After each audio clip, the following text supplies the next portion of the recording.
merasakan nikmat dan manfaat dari sesuatu yang dimilikinya itu. Apa gunanya punya radio bagus kalau telinga tuli?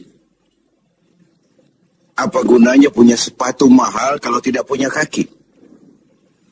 Apa guna punya televisi berwarna, gambarnya terang kalau mata pun buta? Demikian juga iman. Apa arti iman itu kalau kita belum bisa merasakan nikmatnya, indahnya, manisnya iman? Orang yang merasakan manisnya iman, manis rasanya ketika dia sujud. Manis rasanya ketika dia berlapar dan berhaus melaksanakan ibadah puasa. Manis rasanya ketika dia harus menginfakkan sebagian dari harta yang dimilikinya. Manis ketika dia melaksanakan wukuf di padang Arafah, berhaji untuk Allah.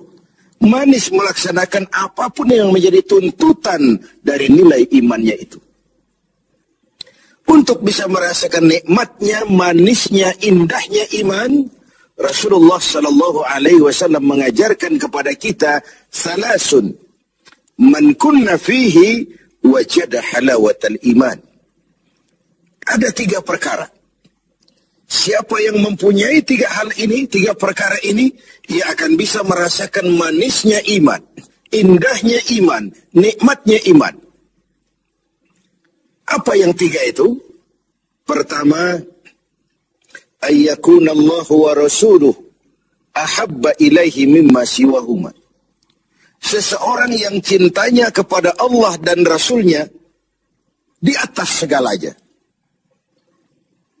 Kita diberikan hati. Dalam hati bertumpu sejuta rasa. Apa yang paling dominan di hati, itulah yang jadi kecenderungan kita. Bahwa kita cinta harta benda, tentu. Kita cinta tanah air, itu pun bagian dari iman. Kita cinta pangkat dan jabatan, wajar. Kita cinta anak dan istri, iya. Dan agama pun tidak melarang, persilahkan. Cintailah apa yang perlu kau cintai. Mencintai tanah air, mencintai bangsa dan negara, mencintai harta benda, mencintai anak istri, mencintai teman, pangkat, jabatan, persilahkan.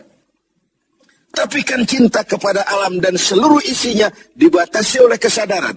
Pada suatu saat kita akan berpisah. Cinta kita kepada harta, entah si harta dulu hilang di gondol maling, entah kita dulu meninggalkan harta itu. Cinta kita kepada pangkat dan jabatan ada waktunya. Cinta kita kepada anak istri sekalipun ada saatnya. Inilah batas kesadaran itu, supaya dia jangan berurat dan berakar di hati. Kepada Allah dan Rasulnya, kita tidak akan pisah selamanya. Kesana idealnya, kita memperbanyak rasa cinta ini. Ketika terjadi perang Tabuk, baginda Rasul melakukan mobilisasi dana. Semua sahabat memberikan sumbangannya. Datanglah seorang sahabat, Sayyidina Abu Bakar Siddiq radhiyallahu anhu, memberikan harta bendanya. Begitu banyak sampai Rasul bertanya, hal tarakta li ahlika syai'an ya Abu Bakar? Begini banyak yang kau bawa ini Abu Bakar, kau belanjakan di jalan Allah untuk kepentingan perang Tabuk, mempertahankan akidah. Apa buat keluargamu sudah kau tinggalkan sesuatu untuk kehidupan mereka? Beliau senyum, na'am, taraktu lahumullaha wa rasulah. Benar, sudah aku tinggalkan buat keluargaku. Apa yang ditinggalkan? Aku tinggalkan kepada mereka Allah dan Rasulnya. Cinta kepada Allah dan Rasulnya, itu yang aku tinggalkan kepada keluargaku. Adapun harta, semuanya aku belanjakan di jalan Allah untuk kepentingan mempertahankan keyakinan. Ini adalah sebuah contoh orang yang cintanya kepada Allah dan Rasulnya di atas segalanya. Harta itu, pangkat dan jabatan itu, semua kekayaan materi yang kita miliki itu, kalau sudah memenuhi panggilan Allah dan Rasulnya, semua mengalir. Semua mengalir. Dari sana dia datang dan ke sana juga dia akan kembali. Inilah keyakinan terhadap inna lillahi wa inna ilaihi raji'un. Dari Allah segalanya datang. Ke jalan Allah juga. Kepada Allah juga. Semuanya akan kembali. Jadi kalau cinta ini sepenuhnya sudah kita gantungkan kepada alam dan isinya. Cinta benar kita kepada pangkat dan jabatan. Sehingga sulit melepaskannya. Akhirnya terkena penyakit megalomania. Sindrom. Power syndrome. Sulit balik jadi orang biasa, sudah kadang jadi pejabat tinggi. Sulit melepas pangkat dan jabatan, dengar mau ada mutasi, gerasak gerusuk, cari mbah ini, cari mbah itu. Bawa ayam putih, bawa kambing hitam, macam-macam dilakukan. Sebagai cermin bahwa jabatan itu berakar di hati, sulit untuk melepaskannya. Orang yang cintanya kepada Allah dan Rasulnya, kalau satu saat dia harus melepas yang dia sayangi, dahulu pun ketika terlahir ke alam ini, tidak ada harta yang saya bawa. Kalau sekarang saya harus melepasnya, innalillah wa inna ilaihi raji'un. Dahulu pun ketika terlahir ke alam ini, tidak ada pangkat dan jabatan yang saya sandang. Kalau sekarang saya harus melepaskannya, innalillah wa inna ilaihi raji'un. Oh, itu cuma sekadar titipan dari Allah saja. Disinilah lapang dadanya seorang mukmin ketika dia menempatkan cinta Allah dan Rasulnya di atas segalanya. Ini yang pertama. Yang kedua, untuk merasakan manisnya iman ini. Wa ayyuhibba 'abdan la yuhibbuhu illa lillah. Dia cinta kepada sesama hamba, cintanya karena Allah. Bukan karena kepentingan. Kalau sudah cinta karena kepentingan, sebatas kepentingan terakomodir, kita loyal, kita taat, kita setia, kita cinta. Begitu kita merasa kepentingan kita diabaikan, kita jadi musuh nomor satu. Pantas saja kalau dalam panggung politik ada pameo, tidak ada teman abadi. Yang ada tujuan abadi, kepentingan abadi. Hari ini teman, besok lawan. Hari ini disanjung, besok digusur. Agama mengajarkan cintai sesama hamba karena Allah. Bukan karena kepentingan, bukan karena mencari kehormatan diri, tapi karena Allah saja. Kau di jalan Allah, kau saudara saya. Kau keluar dari jalan Allah, sampai sini saja kita. Bersaudaranya itu karena Allah. Islam membebaskan manusia dari ras diskriminasi. Dan ikatan akidah jauh lebih kuat daripada ikatan darah. Tidak ada persaudaraan yang lebih kokoh selain persaudaraan yang diikat dengan nilai-nilai akidah. Saya sih tahu mabuk itu haram, cuma saya ngormatin teman. Ngormatin teman, ikut minum.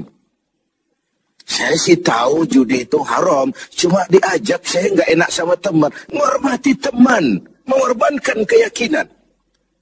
Untuk hal-hal yang seperti itu, tidak ada toleransi yang perlu dirumuskan. Bersaudara karena Allah, bertemu karena Allah, berpisah pun juga karena Allah. Ini yang mahal zaman sekarang. Sekarang kan bersaudara karena kepentingan, karena ada maunya. Berteman karena ada kepentingan. Bila kepentingan tercapai, teman jadi lawan pun nggak masalah. Lawan jadi teman sekalipun, it's okay, asal kepentingan tercapai. Nah, nuansa Ramadan mempertemukan kita dalam ikatan jalinan karena Allah semata-mata. Bertemu ya karena Allah, berpisah pun juga karena Allah. Ikatan kekeluargaan kita sebagai bangsa memang nyaris rapuh. Berbagai konflik di daerah belum kunjung selesai. Baik yang bernuansakan agama, etnis, dan macam-macam lagi. Di Papua sana, di Poso sana. Bahkan di kota-kota besar masih sering terjadi bentrokan antar kampung, antar tetangga, antar wilayah. Lalu keroyokan, rame-rame, menyatakan identitasnya pada proporsi yang salah sebenarnya.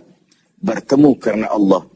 Berpisah juga karena Allah. Persaudaraan semacam itu melahirkan kenikmatan iman. Kenapa? Karena imanlah yang mengayomi itu semua. Yang ketiga terakhir, untuk bisa merasakan manisnya iman, wa ayyakraha ayyauda fil kufri ba'da idh anqazahu Allah minhu kama yakrahu ayyukzafa finnar. Dia benci kekafiran, kebatilan, kezaliman, kemunkaran, ketidakadilan, maksiat, Setelah dia diselamatkan Allah dari hal-hal seperti itu. Sebagaimana dia tidak suka kepada neraka. Sebagaimana bencinya dia kepada neraka, begitulah dia membenci kebatilan, ketidakadilan, kezaliman. Tidak seorang pun di antara kita yang suka neraka. Jangan lagi masuk. Mendekat saja kita tidak kepingin.